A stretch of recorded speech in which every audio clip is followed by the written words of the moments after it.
Hey fish friends, how's it going? Hope you're doing well. My name is Zenzo from Tazawa Tanks.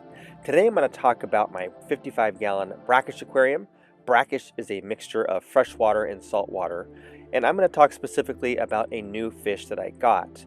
Now in this aquarium, that's a 55-gallon aquarium, there's about 35 gallons or so of water, as I have built a shelf above to allow my fiddler crabs to be able to climb out of the water and be above the surface of the water. Anyway, this is a fish that I have not shared with you guys yet. This is a fish that I recently got. I've been keeping them in quarantine for a little bit in another tank, and just recently put them in this brackish tank. These are Sailfin Mollies. Now, mollies are pretty common. Sometimes you see them in pet stores sold as a freshwater fish. And they can live in freshwater. Mollies actually are from parts of North and Central America, and they can live in freshwater, they can live in brackish water, they can live in full marine or saltwater. They're really mostly found in like marshes and lowland streams, swamps, and estuaries. But they do much better when there is some minerals in the water, when there's salt in the water. So if you have very soft water, if you have soft fresh water, they don't tend to do well unless they've been bred in that environment for quite some time, and you bought them locally from someone who bred them. They're very hard to film. They're very hard to capture on camera, so I had to put one of these Sarah O-nip tabs on the glass to kind of keep them in one spot so I could film them. And of course, they started attacking the food, which is great, so I could capture them on camera. And of course, them being messy eaters, the food fell down and the fiddler crabs got a meal. So I do have several fiddler crabs in this tank, and they are something that's new to me. I've never kept them before, and so kind of fascinated with their behavior, watching them eat, seeing them molt. The first time I had one molt, I was kind of freaked out because I thought one was dead, and then realized, oh duh, it shed its skin essentially, or its shell. So anyway, I've got several of them in here, and they kind of just crawl around both in and out of the water, and are pretty much feeding and eating all of the time, and just kind of fun and enjoyable to watch. But anyway, back to the mollies. They are a live bearer, so that means that they are going to give birth to live fish.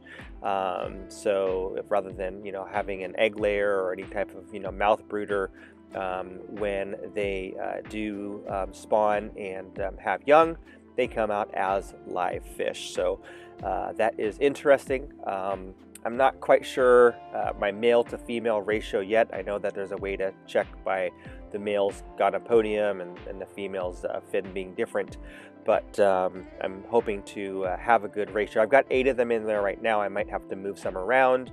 I might end up putting one or a few of these in my other brackish aquarium that I have with my gobies and one of my puffers. One of the reasons why is they're great at eating algae. They are an great algae eater. The way their mouth is shaped, they can kind of like scrape the algae away. So that is something that can definitely be a benefit. And I do have some algae in one of my other brackish systems, so I might be putting some in there as well. But also, if there's any algae in this tank, obviously they'll do a good job of scraping and cleaning it up.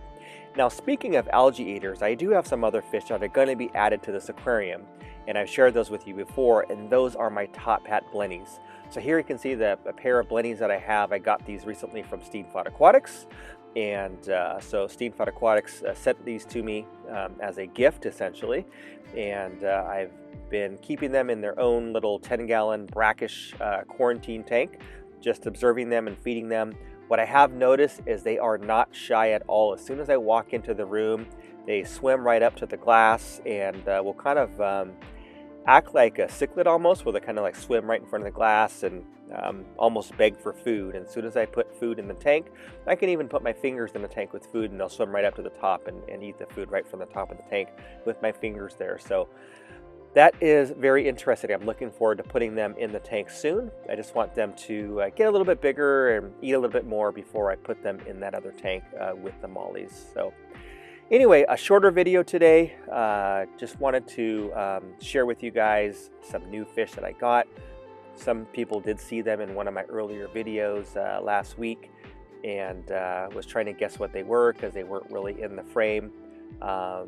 Anyway, so these are the mollies. So if you do have mollies, and if you're not quite sure where they came from, or if you buy them from, you know, most fish stores, they probably were raised in farms in Asia, and they were probably raised with salt in the system with some brackish water. So do know that having some salt available, adding salt to your water for your mollies will probably aid them in just, you know, being able to live a little bit longer and maybe get a little bit bigger and healthier. So that is a tip, and hopefully you enjoyed this video. Don't forget to like it. Don't forget to subscribe to this channel if you haven't done so already. Thanks for watching, and we'll catch you on the next one.